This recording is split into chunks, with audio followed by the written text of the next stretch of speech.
எங்களை காண்கின்ற தேவனாய் எல்லோரின் நாமம் உள்ளவர்.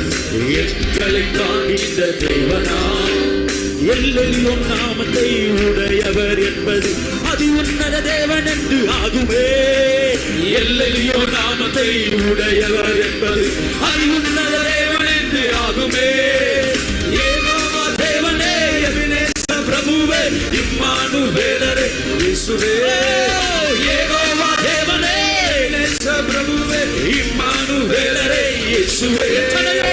எத்தனையோ நாமங்கள் தேவனே, அத்தனையோ உமக்கு பொருந்துவே. எத்தனையோ நாமங்கள் தேவனே, அத்தனையும் உமக்கு பொருந்துவே. நல்ல கையை தட்டி இயேசுவுக்கு ஆராதனை செய்வோம்.